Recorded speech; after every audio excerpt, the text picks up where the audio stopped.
Oui, chers collègues, je vous propose que nous commencions tout de suite parce que nous disposons de peu de temps avant les questions au gouvernement et que nous avons un sujet à l'ordre du jour fort intéressant qui est la proposition de résolution européenne donc sur le projet d'accord de libre-échange entre l'Union européenne et les États-Unis d'Amérique qui est présenté par le groupe GDR et par son président ici présent.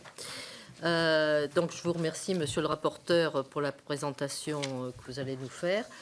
Nous allons vous écouter tout de suite et puis après, nous avons effectivement des remarques, des amendements de plusieurs groupes politiques, ce qui fait partie des règles de notre commission. Voilà. Merci, Madame la Présidente, chers collègues.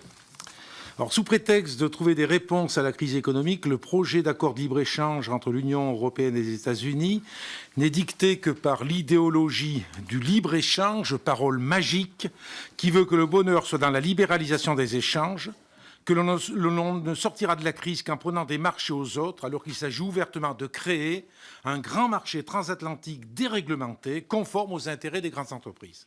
Ce projet d'accord signe l'arrêt définitif des négociations multilatérales du cycle de Doha, dans l'échec duquel les États-Unis portent une large part de responsabilité. Ils ont toujours privilégié les accords bilatéraux dans lesquels ils peuvent exercer un rapport de force. Croire qu'une telle négociation permettrait de forcer la main aux pays émergents et leur imposer nos standards est une illusion.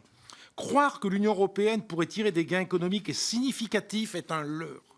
Alors que la Commission européenne fait miroiter l'équivalent d'un chèque de plus de 500 € par ménage si un tel accord était signé, les citoyens ne sont pas dupes, comme le montre la montée de l'inquiétude et de la mobilisation. En Allemagne, une pétition vient de réunir près de 500 000 signatures contre ce projet. Pour autant, dirigeants européens et américains, Commission européenne continuent d'afficher imperturbablement leur volonté d'aller vite, voire à marche forcée. Le mandat a été donné à la Commission en juin 2013, dans une absence totale de transparence et de débat. Les peuples n'ont pas eu la parole. La consultation publique qui a précédé le mandat a été minimaliste et particulièrement orientée sur les questions d'ordre industriel et commercial. Sur 130 réunions tenues à l'initiative de la Commission européenne, 119 se sont tenues avec les lobbies des multinationales. Autant dire qu'il s'agissait d'une consultation en cycle fermé. Le mandat n'a fait l'objet d'aucune publicité et il a fallu compter sur la presse ou Internet pour que les citoyens aient accès à son contenu. Quant à la représentation nationale, nous avons dû insister lourdement pour qu'il soit enfin transmis aux députés. Après 4 cycles de négociations, où en sommes-nous? Alors que le mandat venait d'être signé, les révélations d'espionnage à grande échelle des services de renseignement américains contre les intérêts européens ont jeté une lumière crue sur les agissements des Américains qui ne semblent pas faire une distinction réelle entre ennemis et partenaires. Les autorités américaines n'ont pas été en mesure de fournir des justifications acceptables. Toutefois, les négociations ont continué dans la même absence de transparence et la même opacité. Au prétexte que la politique commerciale est une compétence exclusive de l'Union, les négociations sont menées par la Commission européenne qui n'a pas la légitimité de l'élection. Aucune prise de position ou document n'est divulguée, alors que cet accord commercial affectera les citoyens autant, voire plus qu'un projet de loi. Ce secret verrouille les options politiques et donne des pouvoirs démesurés aux multinationales qui ont, elles, des canaux pour accéder aux informations sensibles. Certains gouvernements nationaux ont pris des initiatives pour consulter les citoyens. En France, a été mis en place un comité stratégique composé de parlementaires, de représentants d'entreprises, d'experts économiques, mais seules 2 associations et 2 syndicats ont été invités à la dernière minute pour corriger la composition initiale. Aussi, je me réjouis, Madame la Présidente, de l'initiative de votre commission de réunir autour d'une table ronde, le 3 juin prochain, un panel large d'associations et d'organisations qui pourront porter une parole libre. Le lancement des négociations avait pour justification des perspectives de croissance. Or, depuis la publication des analyses d'une étude commanditée par la Commission européenne dont votre commission avait souligné les limites et les biais, d'autres études ont été réalisées. Ainsi, une étude récente de mars 2014 réalisée par des chercheurs autrichiens, se montre très pessimiste sur les potentiels gains qui ne se réaliseront en tout état de cause qu'à long terme, un horizon de 10 à 20 ans, le temps pour une génération d'être sacrifié. Les coûts sociaux seront importants et la facture pour payer le chômage supplémentaire pour atteindre 10 milliards d'euros. Le commerce intracommunautaire, qui représente actuellement plus de la moitié des échanges des États européens, pourrait baisser de 30%.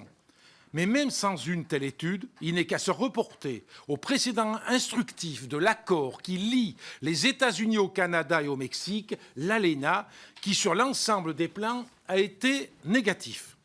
La principale menace de cet accord réside dans ce qu'il est convenu d'appeler la convergence réglementaire, qui, dans le jargon technocratique, est la litote, signifiant nivellement vers le bas, voire suppression de normes sociales, sanitaires, environnementales prévues par la législation européenne et qui découlent de choix politiques et valeurs particulières. Votre commission avait sur ce point tracé des lignes rouges sur le respect de l'exception culturelle, du principe de précaution, du refus des OGM et des hormones de croissance, la défense des indications géographiques. Que nous apprennent les 4 premiers cycles de négociation, à tout le moins sur la base de quelques informations qui ont pu fuiter? Même sur le volet des droits de douane, qui aurait dû être assez simple, les concessions tarifaires que pourraient faire les États-Unis apporteront un bénéfice négligeable par rapport aux effets des fluctuations de la parité euro-dollar. Depuis le début, les Américains ont clairement affiché qu'ils ne se lançaient pas dans la négociation s'ils n'envisageaient pas de gains sérieux dans l'agriculture. Et le déroulement des négociations le confirme en tout point. Au cours du 4e round de négociations qui avait pour thème les mesures phytosanitaires, ils ont rappelé que la viande américaine était la plus sûre au monde et que l'Union européenne avait connu la crise de la vache folle et que la responsabilité de nourrir le monde nécessite l'utilisation de technologies. Il est envisagé un cadre transatlantique harmonisé sur les pesticides, dont on peut craindre le pire, quant aux méthodes d'évaluation des risques ou de la définition des limites maximales des résidus. S'agissant des indications géographiques, les négociateurs américains les considèrent tout simplement comme des entraves au commerce. Les sénateurs américains viennent de déclarer qu'il est absurde que l'Union européenne veuille protéger les appellations d'origine de ses fromages. Le secteur viticole est quant à lui très inquiet. Malgré les engagements réitérés de la Commission européenne de ne pas sacrifier les normes européennes, les négociations ne se déroulent pas dans un rapport de force favorable aux Européens. En donnant mandat à la Commission européenne de négocier sur les normes, leurs choix agricoles et alimentaires, leurs droits sociaux, leurs services publics, leurs règles financières et leurs choix énergétiques et climatiques, les États vont renoncer à leur capacité démocratique de construire des normes conformes à l'intérêt général. On ne sait pas jusqu'où cette convergence réglementaire pourrait aller.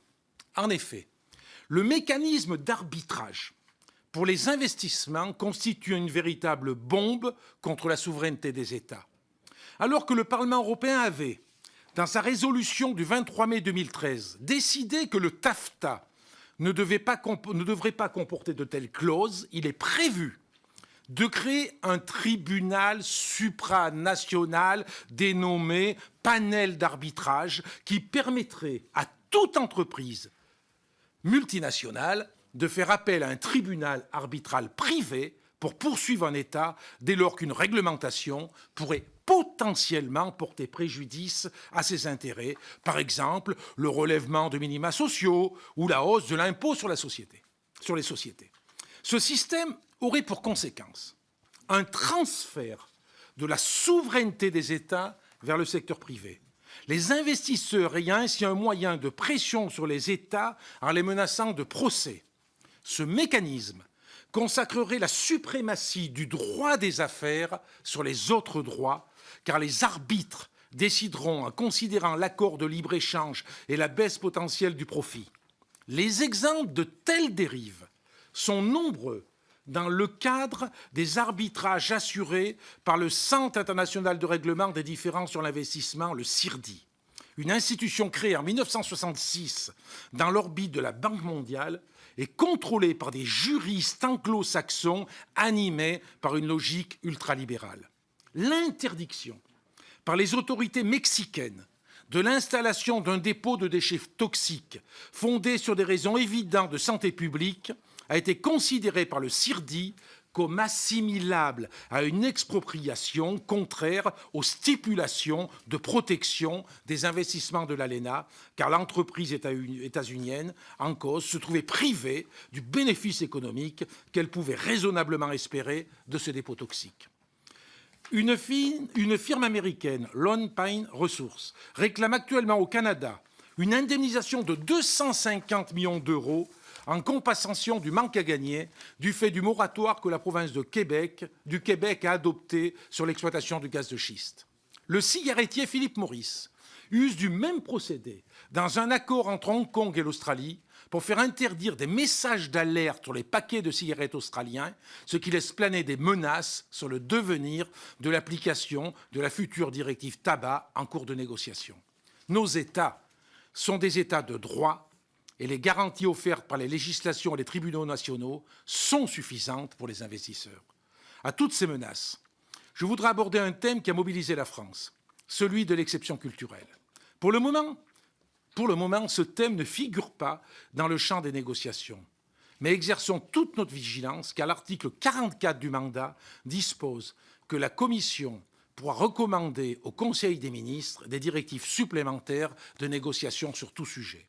Pour l'ensemble de ces raisons, la proposition de résolution européenne que nous vous proposons exige dans le point 2 la suspension des négociations et demande que les peuples souverains puissent se prononcer sur la poursuite ou non de ces négociations, car au moment de la ratification, les parlements nationaux seront placés devant le fait accompli. J'attire votre attention sur le fait que le ministre allemand de l'économie, Sigmar Gabriel, a, le 5 mai, ouvert la possibilité de consultation des parlements nationaux sur la poursuite des négociations. Notre commission ne peut être en deçà de cette position. Les points 3, 4 et 5 exigent, si elles se poursuivent, plus de transparence dans les négociations par un accès direct et public à tous les documents de négociation, ainsi qu'une information détaillée et régulière des parlements nationaux et leur association à l'ensemble du processus. Même si la politique commerciale est une compétence exclusive européenne, il n'est pas concevable que les parlements ne puissent pas exercer leur vigilance et peser sur le contenu d'un accord sur lequel ils devront se prononcer à l'occasion des procédures de ratification. Par ailleurs, dans la mesure où ce projet est largement dicté par les intérêts des firmes internationales, il est indispensable que les négociateurs et leurs éventuels conflits d'intérêts soient identifiés. Compte tenu, ça c'est le point 6, compte tenu de la gravité des activités d'espionnage contre les intérêts européens, la poursuite des négociations n'est pas acceptable tant que le gouvernement américain n'aura pas pris d'engagement de faire cesser ces agissements. Il s'agit du point 7. Le mécanisme d'arbitrage commercial international constituant une atteinte inacceptable à la souveraineté des États, le point 8 demande le retrait de la clause relative à ce mécanisme. Le point 9, enfin, souligne la menace que constitue pour les citoyens l'objectif de convergence réglementaire entre les deux parties qui n'ont pas les mêmes normes et le risque d'un nivellement vers le bas des systèmes de protection sociale, sanitaire, environnementale et de sécurité alimentaire au profit des opérateurs économiques privés qui considèrent les réglementations comme autant d'obstacles à leur profit. Je vous remercie pour votre attention. Merci, monsieur le rapporteur. Vous avez utilisé votre flamme bien connue, habituelle, pour nous présenter ce dossier. Merci aussi d'avoir mentionné que nous avons déjà travaillé à la Commission des affaires européennes sur ces sujets-là et de montrer que vous avez rejoint les réserves qui figuraient dans les 2 propositions de résolution que notre commission avait discuté et proposé l'année dernière, alors que le mandat n'était pas encore attribué à ce moment-là à la Commission européenne par le Conseil des ministres européens. Donc, merci de souligner la vigilance que nous avons eue dans ce domaine-là.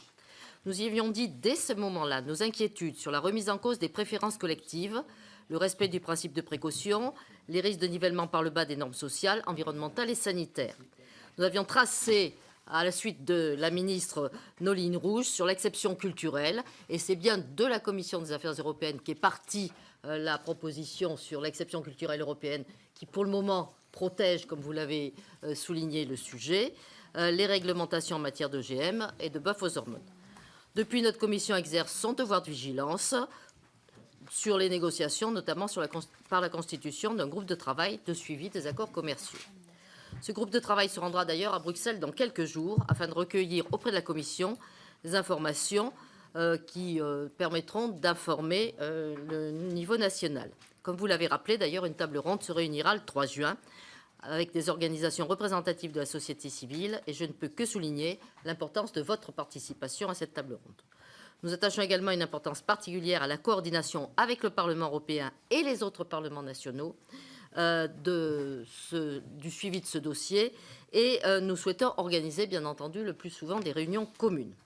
Les révélations, vous l'avez dit aussi, sur les agissements de la NSA et les 4 premiers cycles de négociation ont effectivement justifié nos craintes. Les négociateurs américains négocient extrêmement rudement, même sur les droits de douane, et ne sont pas prêts à lâcher sur les indications géographiques, le principe de précaution. Face à ce forcing américain, nous avions encore un exemple. Vous avez cité des exemples des grandes firmes américaines par rapport au Canada ou à d'autres pays. Ne pas oublier qu'une grande firme américaine attaque aujourd'hui l'Allemagne, qui est quand même un des pays de l'Union européenne.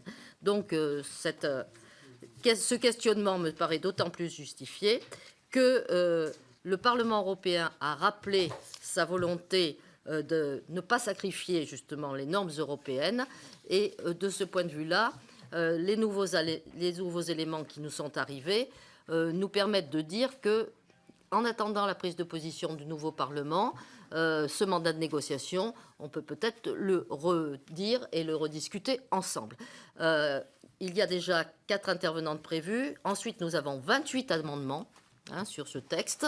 Voilà, nous allons essayer de travailler vite et bien, comme nous savons tous le faire. Donc je demande aux premiers inscrits de se limiter à un temps de parole raisonnable. Si vous teniez dans les 2 minutes habituelles, ce serait formidable. En commençant par Jean-Louis Remégas. Oui, merci Madame la Présidente. Je voudrais saluer au nom des députés écologistes l'initiative de notre collègue André Chassaigne et de son groupe, qui a le mérite de mettre au débat ce projet de traité de libre-échange entre l'Europe et les États-Unis, et qui est marqué, on le voit bien, par l'opacité. Je crois que tous les groupes politiques attachés à la transparence et au respect démocratique appellent à un débat et à une meilleure association à la fois de la société civile, mais aussi des représentations nationales et européennes qui sont pour l'instant mis de côté dans ces négociations. Nous pensons que les représentations et la société civile doivent agir en amont, dès la définition même des objectifs de ce traité, qui doit être un traité au service des populations et de leur épanouissement, et pas simplement de la liberté de commerce. Les députés européens écologistes, permettez-moi de le rappeler, ont été les premiers d'ailleurs à se positionner clairement contre ce traité en critiquant surtout les méthodes, un processus de négociation, je le disais, complètement opaque, engagé depuis juin 2013 et qui doit aboutir donc en janvier 2015. C'est surtout les conséquences de l'adoption de ce traité et de son application au quotidien pour les populations, que ce soit sur les normes environnementales ou sanitaires, la protection des données privées, sujet s'il en est d'actualité, la propriété intellectuelle, l'avenir des services publics qui posent problème. J'en voudrais pour exemple le rapport que nous avons adopté dans cette commission sur les perturbateurs endocriniens, où j'avais eu l'occasion de vous montrer, après enquête à Bruxelles, que sur ce dossier aussi, c'est les négociations transatlantiques qui avaient poussé la Commission à ne pas légiférer, raison pour laquelle elle est attaquée pour carence d'ailleurs par la Suède. On a eu l'occasion d'en parler. Donc sur des dossiers concrets comme la protection de la santé, on voit que ce traité pèse déjà dans sa phase de négociation. La perspective supplémentaire de mécanismes de règlement contentieux entre entreprises internationales et États via des juridictions supranationales constitue une atteinte grave à la souveraineté des États, ça a été dit, et surtout à la souveraineté des États dans sa protection des populations au profit du droit du commerce, encore une fois. On a vu ce type de mécanisme déjà à l'œuvre dans le cadre de ce type de traités qui existent, comme l'ALENA ou le Mercosur, où des multinationales attaquent déjà des États en justice en considérant que leurs bénéfices sont érodés, sont amputés par des législations qu'ils estiment trop protectrices pour les consommateurs. Et donc, ce type de juridiction supranationale se fait au mépris de la santé publique, de la protection des ressources naturelles. Et évidemment, c'est une logique que nous ne pouvons pas accepter, puisque tout notre combat va dans le sens inverse dans la construction européenne.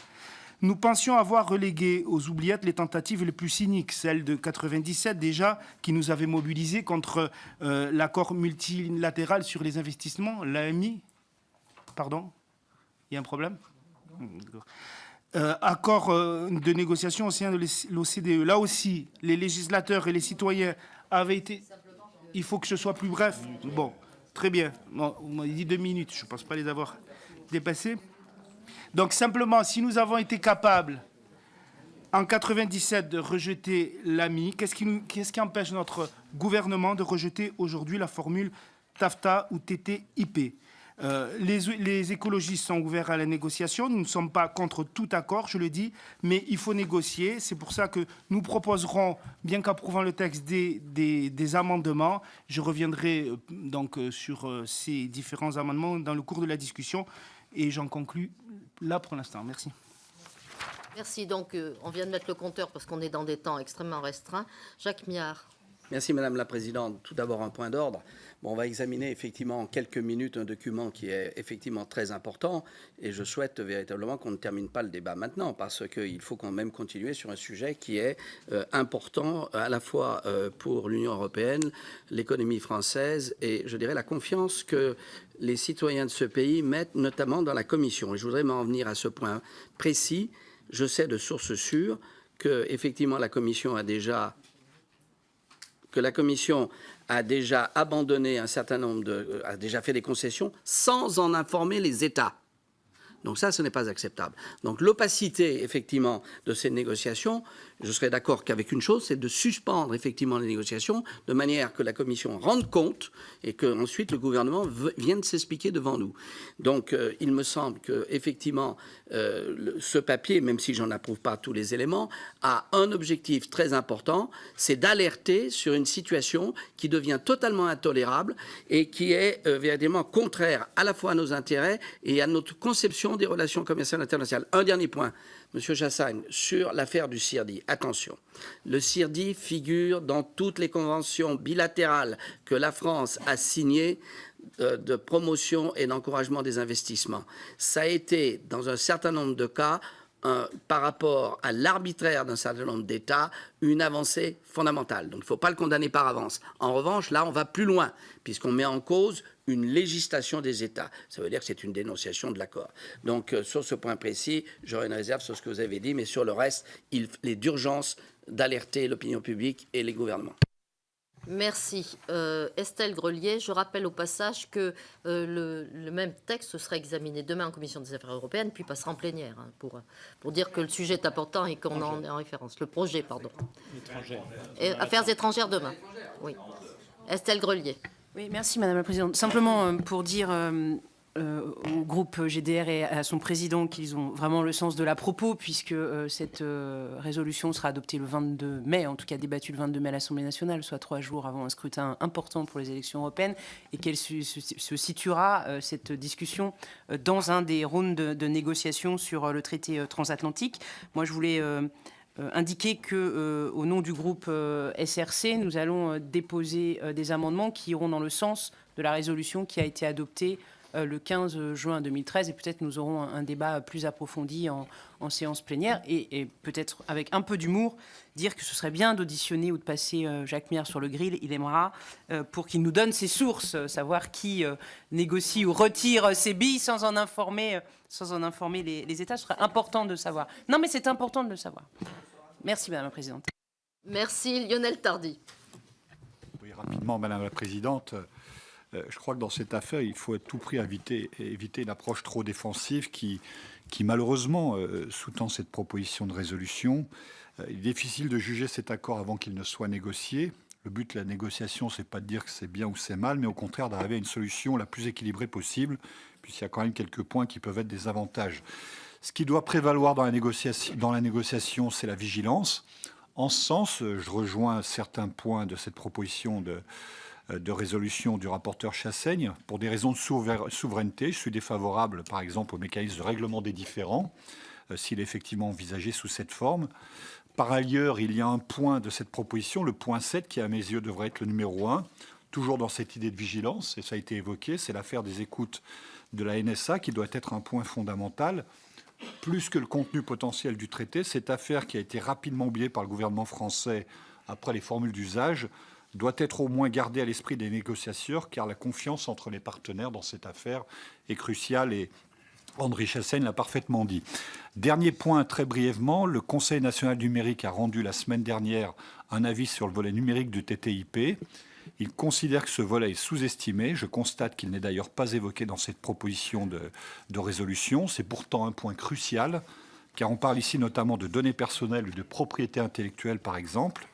La capacité de l'Union européenne à agir sur ces sujets risque d'être mise à mal si cette dernière ne se dote pas d'une stratégie numérique commune avec un négociateur européen spécialisé, estime en substance le Conseil national du numérique. Là encore, tout est dans la négociation et là encore, la vigilance est dans une stratégie offensive et volontaire plus que dans la défensive. Merci. Merci, Jérôme Lambert. Et Oui. ensuite, nous attaquons les amendements. Si je Voilà, puis dire. donc très rapidement, parce que beaucoup a été dit, et en fait, je ne vais pas détonner par rapport à ce que j'ai pu entendre. C'est vrai que les uns et les autres, on souligne l'importance qu'a ce projet de traité, les conséquences que ça peut avoir, et donc chacun d'entre nous appelle à, suivant différents degrés, mais à une grande vigilance, et en tout cas souhaite que le Parlement français joue un rôle important dans la phase, y compris dans la phase de négociation, soit en demandant des garanties, soit en contrôlant même les différentes étapes de cette négociation. Donc pour ma part, je ne peux que souscrire à cette démarche. Je dirais que sur les différents points évoqués par André Chassaigne, il y en a quelques-uns qui, à mon avis, méritent quelques amendements sur la forme ou quelquefois un petit peu sur le fond. C'est-à-dire, on va en discuter dans quelques minutes.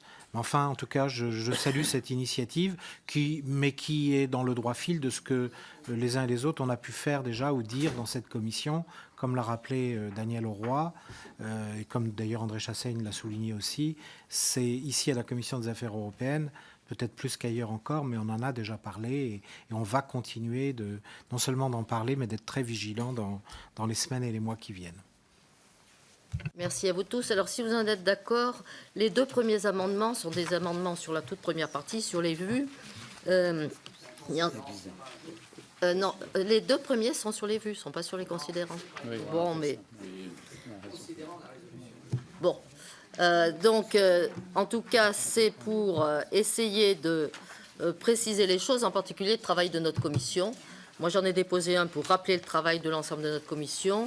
Estelle Grelier en a déposé un autre qui est sur une partie du travail de la commission. Je pense que les deux peuvent se gérer ensemble. Après, il faudra regarder lequel des deux est le plus large. Voilà. Nous pensons qu'on peut retirer notre amendement au profit de celui que vous avez présenté, Madame la Présidente, qui est plus complet puisqu'il mentionne la résolution liée à l'exception culturelle, enfin de première analyse.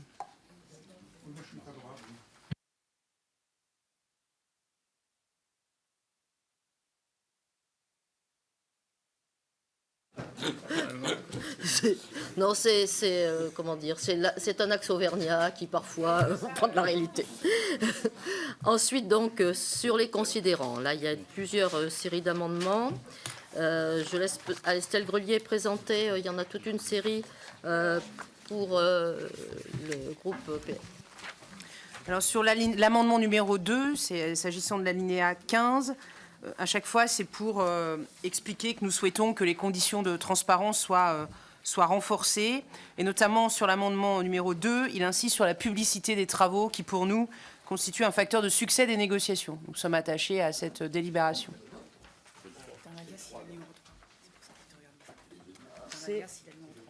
Ah, dans l'alias. Ah oui, alors moi j'ai mon sujet, oui. Ah, pardon. Moi j'étais sur mon numéro 2, oui, désolé, pardon. Donc c'est le numéro 3, oui, désolé. Oui, ouais.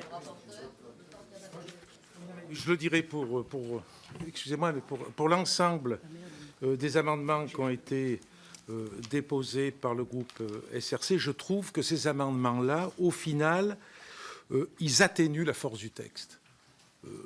Je les ai eus très tardivement ce matin, je les ai quand même très tardivement en fin de matinée, mais pour les avoir passés en revue les uns après les autres, j'ai bien compris qu'il s'agissait avant tout d'affaiblir le texte en remplaçant la rédaction qui est celle de notre proposition par une rédaction que je qualifierais de plus molle, de moins vigoureuse, et qui consiste par des biais successifs de vider pour partie le texte de son contenu. C'est-à-dire que d'une façon générale, pour ma part, j'émettrai un avis défavorable aux différents amendements qui ont été déposés par le groupe SRC, parce que je crois qu'ils répondent tous à ce même objectif. J'ajouterai que par rapport à la proposition de résolution européenne qui, à l'initiative de Bruno Le Roux, qui avait été discutée et votée par notre Assemblée, je préciserai que cette proposition de résolution qui avait été discutée portait essentiellement sur des souhaits sur le mandat de négociation et des souhaits qui n'ont pas été pris en compte dans les négociations actuelles. Donc renvoyer à cette proposition de résolution européenne, à mon avis, là aussi, constitue un artifice dans la mesure où elle n'a pas porté ses fruits et qu'il est indispensable aujourd'hui qu'il y ait une suspension de ces négociations de façon que si elle devait d'abord se poser la question du principe qu'il y ait négociation ou pas, nous sommes pour notre part opposés aux négociations. Donc, mais même si ces négociations devaient avoir lieu, même si nous y sommes opposés, nous pensons qu'il faut, avant qu'elles aient lieu, de poser des principes qui sont des principes que je développe dans cette proposition de résolution. Alors, j'ai deux réactions, Jacques Miard, Pierre Lequillet, Jean-Louis Mégas, Estelle Grelier. Voilà. Merci. Rapidement, je crois qu'on est dans une négociation diplomatique. La totale transparence, ça ne peut pas marcher. Ce qu'il faut exiger, c'est l'information des gouvernements par rapport à la Commission, lequel gouvernement ensuite informe le Parlement. C'est la raison pour laquelle je proposerai dans l'amendement d'Estelle, déroule dans des conditions d'information adéquates vis-à-vis des États. La publicité des travaux constitue une condition de leur succès. Là, vous rêvez, les gars. Excusez-moi, mais ça ne se passe pas comme ça. Dans une négociation, mais non, dans une négociation diplomatique, il y a un moment, mais il faut que les gouvernements soient informés. Nous ne sommes pas, et les parlements. Voilà, mais ça, c'est la publicité totale. Moi, je vais vous dire, par rapport à la rédaction d'André et celle proposée par le groupe socialiste, c'est vrai qu'il y a des nuances, mais moi, je ne vois pas de problème de fond dans la proposition d'André. Donc, s'il y en avait, et dans d'autres paragraphes, il y a des choses qui me dérangent un petit peu plus, mais là, pas là, franchement. Donc, moi, j'aurais tendance à dire, pourquoi changer quelque chose qui pose pas vraiment un problème. Oui, moi je voudrais faire une observation plus générale en disant que ce texte arrive à une date intéressante, quelques jours d'une date importante. Et que je... Oui, c'est ça, c'est le hasard de l'histoire parlementaire. Mais je pense que, bon, si vous avez des débats internes sur le sujet, nous, notre position, c'est que, d'abord, on en a déjà parlé ici, hein, Marie-Louise, et deuxièmement, nous pensons que, sur le principe, l'accord doit être recherché, que nous avons, l'Europe a un intérêt à avoir un accord avec les États-Unis, parce que ça peut être, à condition bien entendu qu'on défende les intérêts de l'Europe et qu'on ait une position offensive, mais en même temps, bon, il y a des échanges à faire sur le fond. C'est un accord qui mérite d'être discuté, qui mérite d'être affiné, mais qui peut être très intéressant pour l'Europe. Et donc, je voulais vous dire, Madame la Présidente, que de toute façon, notre position sera de nous abstenir dans l'attente de précisions futures sur le contenu de l'accord. Merci. Jean-Louis Mégas et Estelle Grelier. Oui, je crois que les amendements proposés par notre collègue Estelle Grelier, sur le fond, ne remettent pas en cause les amendements, et Jérôme Lambert le disait, d'André Chassaigne. C'est une question de tonalité. Moi, je ne trouve pas que la tonalité qui consiste à faire comme si on était en amont et qu'on pouvait vraiment définir le mandat de négociation, et en gros, tout va bien, Madame la Marquise, c'est très approprié. On est vraiment là à tirer une sonnette d'alarme et à donner un message qui doit être cohérent par rapport à la conclusion de la résolution, qui est de dire stop, on arrête et on recommence la discussion. Bon, vous verrez dans les amendements que nous, ce que nous proposons, c'est que ce soit le Parlement européen qui se saisisse de cette question, le nouveau Parlement qui sera élu, mais pour le coup, il s'agit bien de dire stop maintenant, et donc je préfère une tonalité qui soit plus offensive et pas défensive pour le coup que la tonalité que vous proposez. Mais ce n'est pas une question de fond, c'est vraiment une question de tonalité. Donc pour ma part, je voterai contre ces amendements et je soutiendrai la rédaction initiale. Merci. Estelle Grelier. Pour répondre à... Moi, je veux bien regarder sur celui-ci. Je ne suis pas sûre de vouloir regarder sur les autres, pour en avoir discuté avec le groupe socialiste. Mais simplement, sur les questions, vous avez dit, Monsieur Chassaigne, que par rapport à la résolution de juin, les choses n'étaient pas respectées. Nous, on avait 4 lignes rouges. On avait défense, préférence collective, exception culturelle et règlement des différends. Et c'est ce qu'on essaie de voir retraduire dans cette résolution. L'intention, elle est celle-ci. Après, nos rédactions, elles sont différentes, notre ton, il est différent. Je pense qu'on partage un certain nombre d'idées. Et si vous voulez un témoignage de ça, je veux bien retirer l'amendement numéro 3. Merci. Merci beaucoup. On passe à l'amendement numéro 4, donc. Oui, l'amendement numéro 4 que je ne retirerai pas, qui vise à réexpliquer l'attachement que nous portons au respect du droit à la vie privée et à la protection des données personnelles, qui, pour nous, est un préalable de confiance mutuelle entre deux États. C'est une manière peut-être plus édulcorée de faire référence à ce qui s'est passé avec la NSA. Merci. Oui, merci. De toute façon, si par hasard nous n'avions pas fini à 15h, comme après nous avons, à partir de 16h30, nous avions quelque chose, on peut finir à 16h15 et faire patienter un petit peu les gens de la table ronde. Mais si nous sommes rapides, ça sera le plus efficace. Est-ce qu'il y a des remarques sur l'amendement numéro 4 ? Oui. Défavorable parce que je suis encore une fois pour que les choses soient dites clairement, nettement, sans sous-entendu.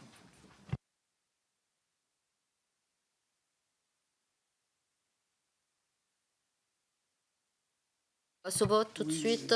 Qui est pour l'amendement? L'amendement. Qui est contre? Moi, je m'abstiens. Je trouve que la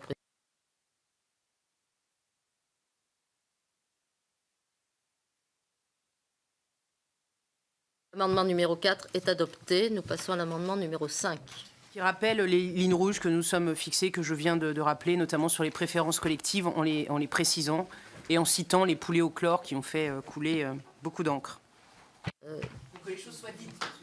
Alors, en précisant, vous réduisez de 30 lignes à 5, donc je ne pense pas que ça précise beaucoup, puisque notre alinéa numéro 17 est au contraire beaucoup plus précis, alors que votre alinéa survole le problème. Donc je ne vois pas comment on peut préciser en réduisant des 3/4 pratiquement un alinéa. est-ce que nous partons sur le même vote? Non. Alors, qui est pour l'amendement? C'est bon, vous avez compté? Qui est contre? Je continue à m'abstenir sagement. Donc l'amendement est adopté. Nous passons à l'amendement numéro 7.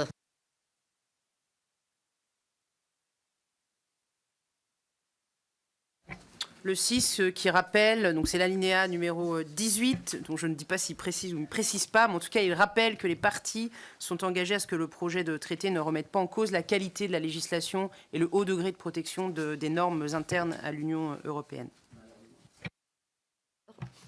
Je maintiens la rédaction qui est la mienne. Je trouve que là aussi la rédaction est plus précise. Alors, qui est pour L'amendement. l'amendement, bien sûr, hein. Qui est contre? Adopté. Amendement numéro 7.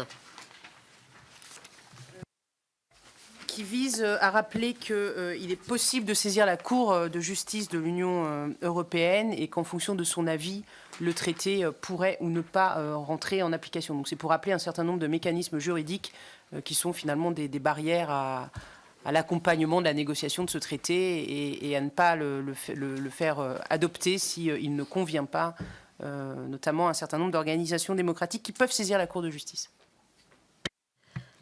Monsieur le rapporteur. Tiens, ma position, je suis contre aussi. Alors, Tout simplement parce que ça renvoie, vous avez trouvé que c'est peut-être une position idéologique, mais ça renvoie au traité européen qui aujourd'hui repose sur la libre concurrence, qui pour ma part n'est pas la bonne orientation économique. alors, on vote. Qui est pour cet amendement? Qui est contre? C'est le même vote, hein, mais je vérifie. Alors, amendement numéro 8.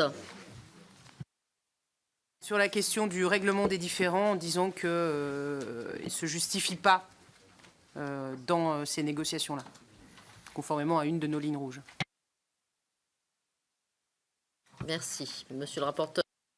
Je vois pas, je préfère le maintien du texte, tel que nous l'avions rédigé. Je vois pas ce qu'il apporte de plus, cet amendement. Merci. Donc, vote. Qui est pour? Qui est contre? Il est adopté. Amendement numéro 9.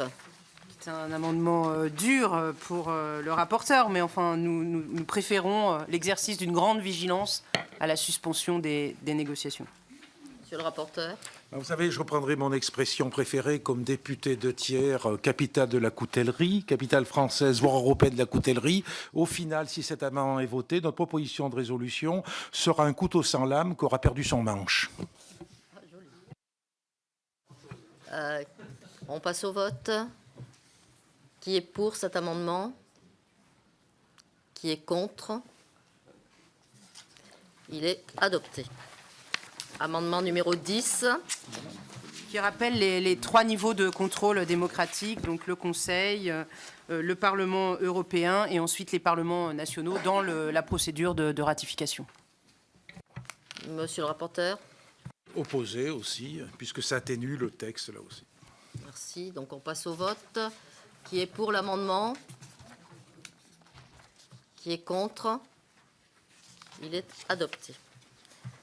Amendement numéro 11, Monsieur Romégas. Oui, c'est un rappel à la charte de l'environnement qui fait partie d'une part de notre Constitution. Il est donc important que les accords bilatéraux signés par l'Union européenne et qui engagent la France soient conformes à ce texte. L'objectif du présent amendement est donc de rappeler que la charte de l'environnement, par son article 10 notamment, inspire l'action européenne et internationale de la France. Merci, monsieur le rapporteur. Très favorable, même si on considère que la charte de l'environnement est dans le préambule de la Constitution. Je pense que c'est bien de le préciser. Merci. On passe au vote. Qui est pour cet amendement? Je crois que... Je vais vérifier les contre, mais je crois qu'il n'y en a pas. Il est donc adopté à l'unanimité, ce qui est sympathique. Alors, amendement numéro 12.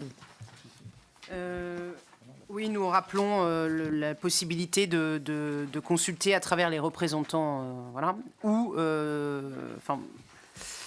sur l'ensemble des lignes rouges, le fait que les représentants de la nation soient consultés. Voilà. Monsieur le rapporteur. J'ai toujours la même position, contre. Alors, on passe au vote. Qui est pour cet amendement? Qui est contre? Il est adopté. Le 13 et le 14 tombent. Alors du coup, le 13 et le 14 tombent, puisque c'était la proposition de consulter et le Parlement européen et les parlements nationaux. Il est plus global, hein. D'accord. Amendement numéro 15. Demander à ce que le Parlement soit régulièrement et dûment informé de l'état d'avancement des négociations. Le préciser dans le cadre de la rédaction qui est proposée par le groupe GDR. Monsieur le rapporteur. Je n'ai pas d'avis là-dessus parce que je n'ai pas eu le temps de retravailler. Donc on passe au vote directement. Qui est pour cet amendement? Je crois qu'il ne pose pas de problème. Monsieur le rapporteur s'abstient, si je comprends bien. m'abstiens, oui. D'accord. Donc, C'est vrai qu'on a reçu les amendements vraiment en fin de matinée. Et on ne les a pas eu avant.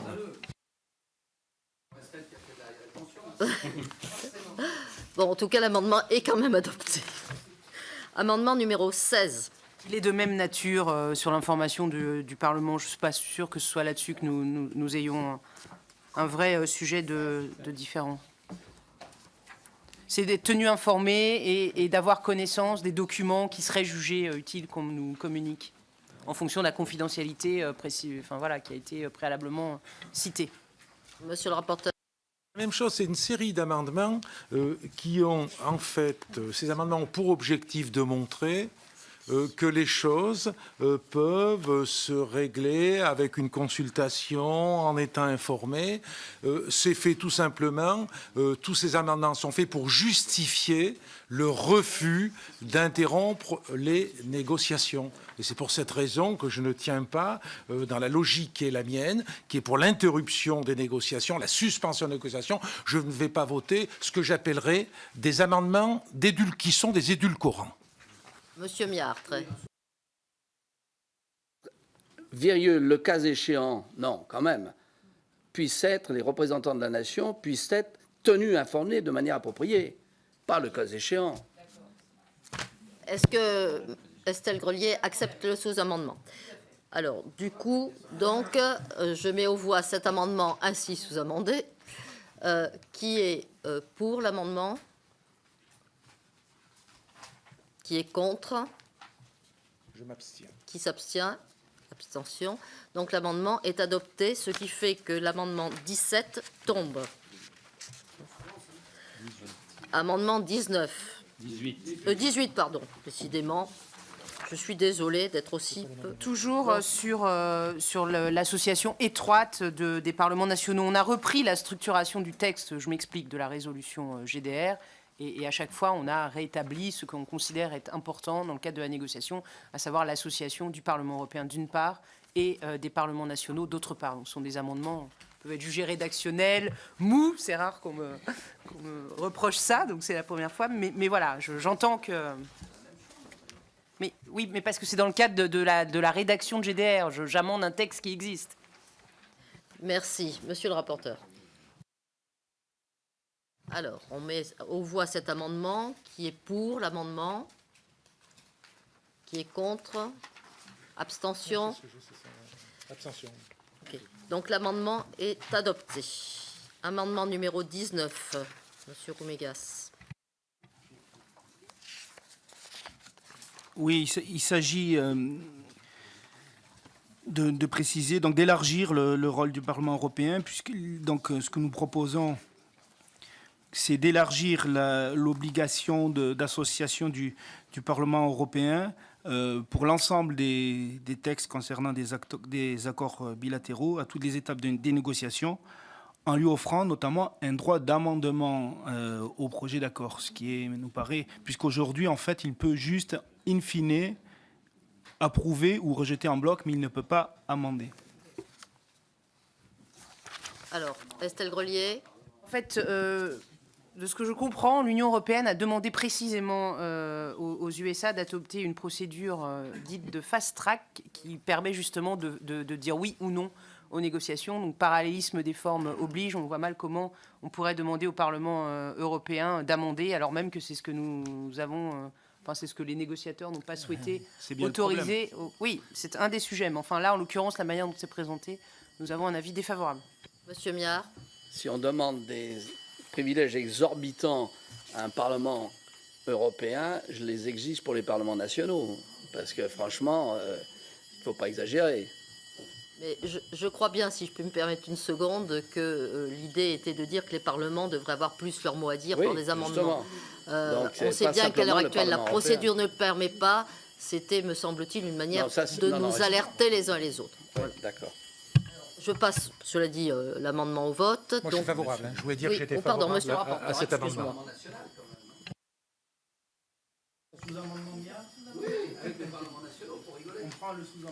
Bon, alors, donc, cet amendement 19, avec le sous-amendement de M. Miard, qui est pour cet amendement? Bien sûr. Voilà. Qui est contre? Ah bon? Donc, il est rejeté.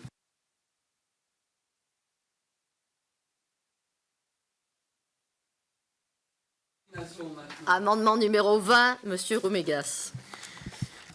Oui, la transparence des négociations des accords bilatéraux est importante pour associer les parlements et les citoyens européens. Nous proposons donc de rendre ces négociations plus transparentes en publiant la liste des négociateurs sur le site internet de la Commission. Je crois que si on veut lutter contre les conflits d'intérêts, la transparence est la première des conditions.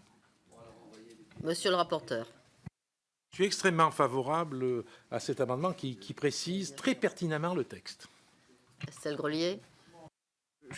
Moi, j'ai un port chez moi, je ne voudrais pas finir dans le bassin, mais nous, on considère que la divulgation de l'identité des négociateurs est précisément un moyen d'accroître la pression des lobbyistes. Alors, on est sur une position complètement miroir à la vôtre, et je pense que les deux se défendent. Je pense qu'ils les connaissent, mais Je crois que je voulais vous donner la position après discussion chez les socialistes. Mais les deux se défendent, hein, ça je suis d'accord. Alors en tout cas, je mets aux voix qui est pour cet amendement, qui est contre, il est rejeté.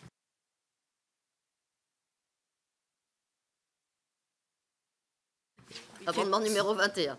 Qui est en écho à un amendement que nous avons déposé tout à l'heure et qui précisait la protection des données personnelles. Donc voilà, nous supprimons l'alinéa 28 qui disait peut-être précisément ce que nous voulons induire plus subtilement. Monsieur le rapporteur. Bien sûr, je suis opposé à cet amendement. Je trouve que c'est très important d'insister sur le fait que les États-Unis doivent mettre fin à leur système d'espionnage. Merci. Monsieur Roumégas.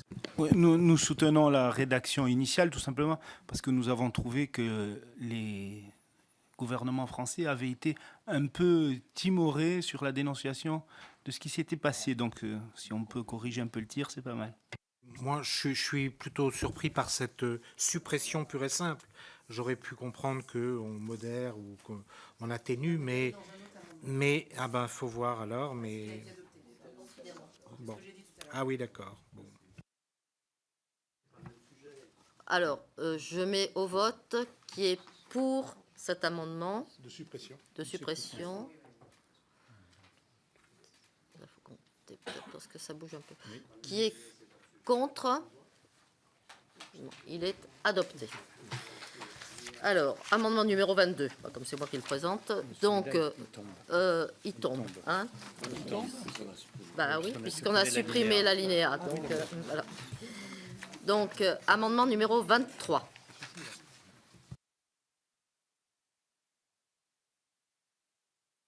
Expliquons que nous nous félicitons de l'organisation par la Commission européenne d'une consultation publique relative justement au mécanisme de règlement et qui a abouti à la suspension des négociations sur ce point. Je pense que là, ça peut pour partie nous réunir. A priori, oui. Non, enfin, a priori, comme tes sources. Aussi fiable que tes sources. Monsieur le rapporteur, mais c'est provisoire. Hein, Ça, c'est parler d'une suspension des négociations donc, sur ce point. Alors, c'est une suspension provisoire. Donc, pour ma part, je suis opposé à cet amendement. Alors, je mets aux voix qui est pour cet amendement, qui est contre. Il est adopté. Le numéro 24 tombe. Monsieur Le Ah, pardon. Je voudrais dire, Madame la Présidente, que on assiste à un jeu un petit peu insolite. C'est-à-dire que, en fait, le problème, c'est la suspension des négociations que M. Chassaigne veut, et qu'à juste titre, les représentants socialistes ne veulent pas. Et donc, en fait, au lieu de prendre position clairement contre, je comprends pour des questions de proximité politique, qu'on s'évertue à faire des amendements qui essayent de, comme vous l'avez très bien dit, Monsieur Chassaigne, d'affaiblir votre texte. Donc, nous, on a une position claire qui est qu'il faut poursuivre les négociations et qu'il faut voir le contenu au moment où on arrivera au contenu, mais que ça peut être une chance pour l'Europe, mais qu'évidemment, il faut que ce soit négocié. Et donc, nous sommes contre la suspension des négociations, ce qui explique qu'on ait voté un certain nombre d'amendements du Parti socialiste. Mais bon, ce petit jeu à la veille des européennes me fait un petit peu sourire. Voilà. Merci, monsieur le rapporteur. Je vais faire une simple observation. Bon, je ne partage pas bien évidemment les dogmes portés par M. Lequillier, mais je constate qu'il affirme clairement son attachement au libéralisme et au fait qu'il est favorable au libre-échange dans le commerce international et que je préfère encore que les choses soient dites tranquillement. J'ai compris que c'était l'objectif clairement. de cette résolution, c'est d'entrer dans cette espèce C'est clair. de dialectique. Je ne vais pas nous en sommes citer aux amendements. une pièce de Molière qui disait c'est dans le ça doit être c'est quoi c'est dans le misanthrope. Couvrez ce sein que je ne saurais voir. Alors, cela dit, donc l'amendement 23 a été adopté, le 24 tombe et nous passons à l'amendement 25, monsieur Roumégas. Oui, eh bien, ça permet d'introduire peut-être encore une nuance de tonalité différente entre les positions. Nous pensons qu'il faut suspendre les négociations actuelles, mais pour autant, il ne faut pas abandonner l'idée d'un traité transatlantique. Nous sommes attachés aux relations entre l'UE et les États-Unis. Simplement, nous pensons qu'elles ne doivent pas porter exclusivement sur un accord de libre-échange.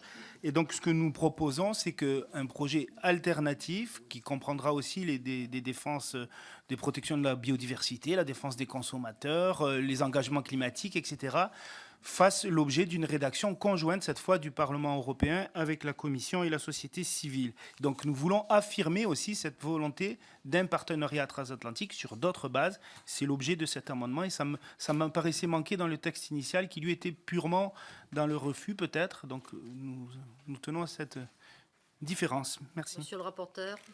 Oui, je voterai cet amendement, quoi qu'il, bien sûr, c'est nécessaire de savoir ce qu'on met dans le mot alternatif, hein, mais c'est vrai que nous ne sommes pas pour élever des murs autour du continent européen, et qu'on estime qu'il peut y avoir des partenariats économiques, mais des partenariats économiques sur une base complètement différente que celles qui fondent aujourd'hui les négociations, c'est-à-dire sur le libre-échange, sur le dogme libéral. Bon, sur ce point-là, je partage le fait qu'il puisse y avoir des accords qui puissent être faits entre des continents, entre des pays.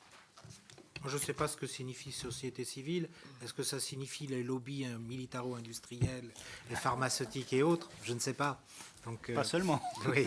On aurait pu mettre ONG à ce moment-là. Alors, est-ce que, malgré tout, je mets au vote cet amendement? Qui est pour cet amendement? Qui est contre? Il est rejeté. Amendement numéro 26. À ce que l'objectif de réduction des barrières non tarifaires ne remette pas en cause les préférences collectives en les développant de nouveau. Merci, monsieur le rapporteur. Je considère que c'est de l'habillage pour essayer de faire passer le fait qu'on ne suspend pas les négociations. Donc, pour ma part, je ne voterai pas cet amendement. Je pense que peut-être que l'amendement numéro 27 suivant pourrait être proposé comme sous-amendement pour préciser ce que dit l'amendement 26. Si vous voulez bien le présenter, M. Roumégas, et si Mme Grelier veut bien le considérer. Oui, on insiste sur les points de différence importants entre les législations européennes et américaines et sur lesquels il faudrait protéger impérativement les acquis européens contre les risques de déréglementation. Donc nous proposons d'élargir la liste à l'agriculture, aux droits humains, aux droits du vivant et à la protection de la vie privée. Bon, sujets qui ont fait l'actualité, donc qui vont de soi, mais c'est simplement une volonté de le préciser. Est-ce que c'est possible comme sous-amendement? Oui. D'accord. Alors donc, monsieur le rapporteur, est-ce que vous accepteriez avec ce sous-amendement? Oui, parce qu'il précise quand même les choses et se donne des objectifs beaucoup plus précis. Alors je mets aux voix donc l'amendement 26 sous-amendé. Qui est pour?